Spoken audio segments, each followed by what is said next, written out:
우리 다 함께 사도신경으로 우리의 신앙을 고백드리시면서 9월 8일 목요일 아침 예배를 우리 하나님 앞에 올려드립니다. 나는 전능하신 아버지 하나님, 천지의 창조주를 믿습니다. 나는 그의 유일하신 아들, 우리 주 예수 그리스도를 믿습니다. 그는 성령으로 잉태되어 동정녀 마리아에게서 나시고 본디오 빌라도에게 고난을 받아 십자가에 못 박혀 죽으시고 장사된 지 사흘 만에 죽은 자 가운데서 다시 살아나셨으며 하늘에 오르시어 전능하신 아버지 하나님 우편에 앉아 계시다가 거기로부터 살아있는 자와 죽은 자를 심판하러 오십니다.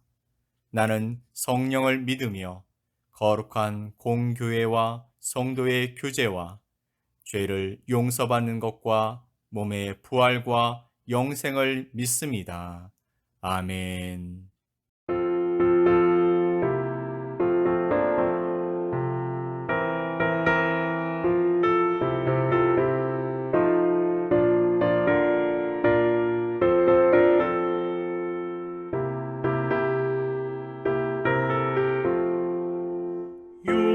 요나처럼 순종하고 곁길 갔던 나의 모습 야곱처럼 감사하여 주님 말씀 배반해도 우리 주님 사랑으로 오래도록 참으시고 주님 예수 십자가로 죄인 구원하시었네.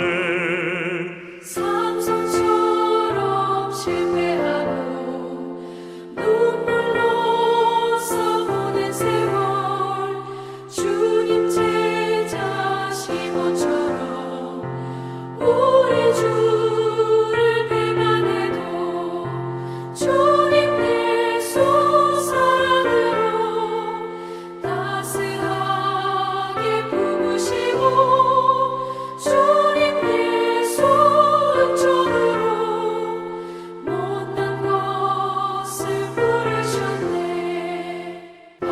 바울처럼 주님 위해 모든 것을 버리고서 거저 주신 은총으로 죽음에서 살았으니 남은 생애 주의 영광 말씀으로 승리하여 성령님의 인도 따라 온몸으로 섬기리라.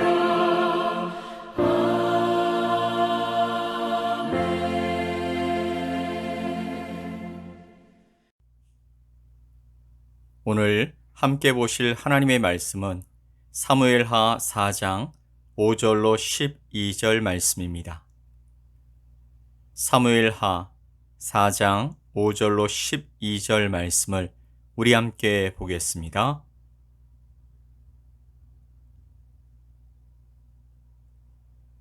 부에롯 사람 림몬의 아들 레갑과 바하나가 길을 떠나 볕이 쬐을 때 즈음에 이스보셋의 집에 이르니 마침 그가 침상에서 낮잠을 자는지라. 레갑과 그의 형제 바하나가 밀을 가지러 온 채하고 집 가운데로 들어가서 그의 배를 찌르고 도망하였더라. 그들이 집에 들어가니 이스보셋이 침실에서 침상 위에 누워 있는지라. 그를 쳐 죽이고 목을 베어 그의 머리를 가지고 밤새도록 아라바 길로 가 헤브론에 이르러 다윗 왕에게 이스보셋의 머리를 들이며 아뢰되 왕의 생명을 해하려 하던 원수 사울의 아들 이스보셋의 머리가 여기 있나이다. 여호와께서 오늘 우리 주 대신 왕의 원수를 사울과 그의 자손에게 갚으셨나이다 하니 다윗이 부에롯 사람 림몬의 아들 레갑과 그의 형제 바하나에게 대답하여 그들에게 이르되 내 생명을 여러 환난 가운데서 건지신 여호와께서 살아계심을 두고 맹세하노니 전에 사람이 내게 알리기를 보라 사울이 죽었다 하며 그가 좋은 소식을 전하는 줄로 생각하였어도 내가 그를 잡아 시글락에서 죽여서 그것을 그 소식을 전한 가품으로 삼았거든. 하물며 악인이 의인을 그의 집 침상 위에서 죽인 것이겠느냐. 그런즉 내가 악인의 피 흘린 죄를 너희에게 갚아서 너희를 이 땅에서 없이 하지 아니하겠느냐 하고 청년들에게 명령하매 곧 그들을 죽이고 수족을 베어 헤브론 목가에 매달고 이스보셋의 머리를 가져다가 헤브론에서 아브넬의 무덤에 매장하였더라. 아멘. 사람은 자신이 보고 듣고 경험한 것이 그의 삶의 기준이 되는 경우가 많습니다. 그래서 무엇을 보고 자랐느냐, 또 무엇이 그의 인생 가운데 큰 영향력을 끼쳤느냐가 너무도 중요한 것입니다. 성경에는 많은 인물들이 나오는데 그들 모두가 다 하나님을 높이고 또 사랑하고 그분의 말씀을 순종하는 것이 기뻐서 살아가지는 않았습니다. 오늘날 우리들을 생각해 보아도 이해가 되지 않습니까? 당장 나만 해도 하나님의 말씀이 기준이 된다라고 자신 있게 말하며 살아가지 못하는 처지에 있기 때문입니다. 그러나 너무도 당연한 이야기겠지만 우리가 왜 하나님의 말씀을 기준으로 삼고 살아가야 하는 것일까요? 당장 생각해도 제대로 된 기준이 없다면 우리 삶은 엉망진창이 되기 때문입니다. 이때는 이랬고 저때는 저랬는데 다시 이때가 되었더니 저렇게 반응하고 저때가 되었을 때 이렇게 반응한다라면 사회 전체가 혼란에 빠지게 될 것이기 때문입니다. 그리고 더더구나 우리가 하나님을 섬긴다고 하면서 그분의 기준을 나의 기준으로 삼고 살아가지 않는다면 그것은 거짓된 섬김과 믿음이 되는 것이기 때문입니다. 오늘 그 기준을 너무도 잘 보여준 사람을 우리는 본문을 통해서 만나게 됩니다. 바로 다윗이죠. 다윗이 어떤 상황 가운데서 어떻게 행동했는지 살피면서 우리의 삶을 점검해보는 복된 시간이 되었으면 좋겠습니다. 5절 말씀을 보면 부에롯 사람 림몬의 아들 레갑과 바하나가 길을 떠나 볕이 쬐을 때쯤에 이스보셋의 집에 이르니 마침 그가 침상에서 낮잠을 자는지라. 레갑과 그의 형제 바하나가 밀을 가지러 온 채하고 집 가운데로 들어가서 그의 배를 찌르고 도망하였더라. 아멘. 군대 장관이었던 레갑과 바하나는 이스보셋의 집을 쳐들어가 그의 침대에 누워 자고 있었던 이스보셋을 죽이고 머리를 가져왔습니다. 그들은 이스보셋의 군대 지휘관이라고 2절에 말씀하고 있는데 왜 이렇게 행동하고 있는 것일까요?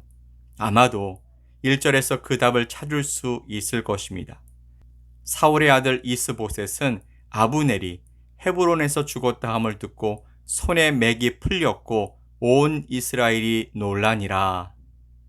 여기에 레갑과 바하나가 포함되어 있었던 것입니다. 이제 대세가 기울었다고 생각했고 그들은 살 궁리를 하게 됩니다. 그것도 아주 잘 살 수 있는 방법이 무엇인지 머리를 맞대고 궁리하다가 한 가지 결론에 도달했던 것입니다. 바로 아브넬처럼 다윗에게 항복하면 될 것이라는 것이죠. 그리고 그에게 갈 때에 이스보셋의 머리를 들고 간다면 그들의 항복의 진정성과 공을 인정받을 수 있을 것이라고 생각했던 것 같습니다. 이런 것을 보면 당시 사울의 집안을 왕으로 모시는 이스라엘 가운데엔 제대로 된 생각과 기준이 없었던 것 같습니다. 그들 나름대로 살고자 이스보셋에게 붙어 있었고 또 자리를 차지했지만 그들이 붙들고 있던 세상 것들이 무너지자 그들은 다시 붙들 것을 찾아 움직이는 그런 신세가 된 것입니다. 그래서 그들은 다윗에게 칭찬받고 상을 받을 줄 알고 다윗을 찾아갑니다. 하지만 다윗은 이스보셋을 죽여 머리를 들고 온 군대 장관 레갑과 바하나를 처형해 버렸습니다. 하나님은 다윗이 개인의 이익 때문에 옳지 않은 판단을 하지 않을 수 있도록 도우시는 분이십니다. 또 다윗에게는 하나님의 말씀이 기준이 되는 삶을 살겠다라는 뚜렷한 가치관이 또한 있었습니다. 이전에 사울이 죽었다라는 소식을 알려온 청년도 이번에는 이스보셋을 직접 죽여 머리를 가지고 온 레갑과 바하나도 다윗의 뚜렷한 가치관을 알아보지 못했습니다. 한 가지 아쉬운 점이 있다면 다윗이 그런 가치관을 좀 더 명확하게 알릴 수 있었다면 그런 죽음을 당하지 않게 할 수 있었을 것이라는 생각입니다. 그렇지만 그것은 그리 쉬워 보이는 것이 아닙니다. 그럼에도 우리는 우리가 생각하는 그것을 많은 사람들에게 알리는 일을 쉬지 말아야 합니다. 내가 믿는 예수님을 전하는 일이나 그분의 말씀이 어떤 것을 추구하는지 알리는 일이 바로 우리의 일이기 때문입니다. 아무튼지 다윗은 사울을 죽일 수 있었던 순간들에도 하나님이 기름 부으신 자이기에 사울을 죽이지 않았습니다. 자신이 손쉽게 왕이 될 수 있었음에도 다윗은 그 손쉬운 선택들을 하지 않고 묵묵히 하나님이 이끄시기를 기다렸습니다. 오늘도 다윗은 10절과 11절 말씀을 통해서 보듯이 살아있을 사울의 집안 사람들이 무분별하게 피해를 당하지 않을 수 있도록 마치 그가 사울 집안의 수호자 역할을 하고 있다라는 생각이 들 정도로 주변 사람들에게 경고하고 있는 것입니다. 전에 사람이 내게 알리기를 보라 사울이 죽었다 하며 그가 좋은 소식을 전하는 줄로 생각하였어도 내가 그를 잡아 시글락에서 죽여서 그것을 그 소식을 전한 가품으로 삼았거든. 하물며 악인이 의인을 그의 집 침상 위에서 죽인 것이겠느냐. 그런즉 내가 악인의 피 흘린 죄를 너희에게 갚아서 너희를 이 땅에서 없이 하지 아니하겠느냐. 아멘. 이 말씀은 왕이 된 내가 기뻐하는 것은 하나님이 선택하신 왕의 가문을 내 이익 때문에 죽이는 것이 아니라라고 말하고 있는 것입니다. 이것은 사울의 집안을 해하지 않겠다라는 사울과의 약속이기도 했습니다. 다윗은요, 자신이 피해를 입은 것과 또 상처를 받았던 것, 그래서 지금 당장 자신에게 있을 이익을 생각하지 않았던 것입니다. 그것은요, 다윗이 자신에게 주어진 삶을 살아가는데 기준이 될 수 없었습니다. 다윗은 하나님이 보시기에 선한 일들로 또한 하나님이 기뻐하실 일을 하며 사는 사람이었기 때문입니다. 그것이 그의 삶의 목적과 목표요, 그리고 기준이 되었고 그 기준을 지키며 살아가는 성실한 사람이 바로 다윗이었던 것입니다. 사랑하는 성도 여러분, 여러분의 삶의 기준이 무엇입니까? 여러분 자신의 삶에 하나님이 돕는 듯한 호재가 들어왔을 때 그것이 하나님이 원하시는 것인지 아닌지에 따라서 붙들 것인지 놓을 것인지 판단할 기준이 어디에 있냐라는 것입니다. 우리 예수님은 늘 하나님 앞에 나아가셨습니다.